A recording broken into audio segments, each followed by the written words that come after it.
The Stamford Fire and Rescue Department presented the Board of Representatives with a draft of a plan at the Public Safety Committee meeting on Thursday evening for its review. We work with the volunteers now, absolutely. We haven't had a problem. I mean, it can work.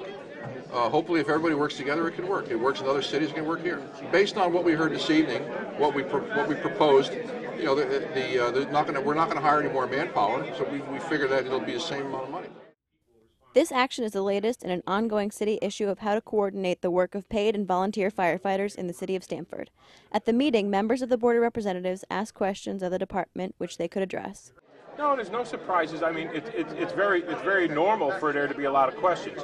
I mean, the key thrust of our plan is that we have presented what we call a cost-neutral plan, and what we're proposing to do is, at the same cost that we're spending now in the entire city for the fire protection budget, we want to equalize fire protection throughout the whole city, from one end of the city, from the southern end all the way up to the northern end, which borders New York. Assistant Fire Chief Peter Brown said more than once during the meeting that one thing most everyone can agree on is the need for one-man chief or director of fire safety for the city. The only way to make any plan work is you have to have one boss. So the one chief plan is something that's vital to any.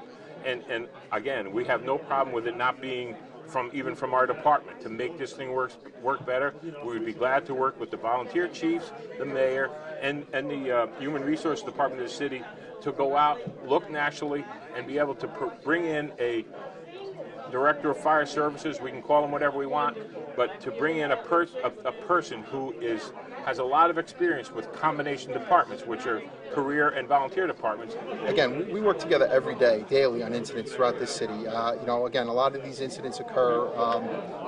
The minor incidents that occur would be readily addressed if there was one fire chief and one chain of command.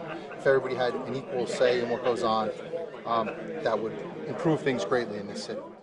And Keatley explains the volunteers and paid firemen have been working together for a number of years, and combining the two can work. The city just has to reach an agreement on how, and negotiations should continue. The reason we're advocating for these staffing levels in the fire department is because it's critical that an adequate number of personnel responds in the first 4 to 6 minutes to mitigate the fire emergency.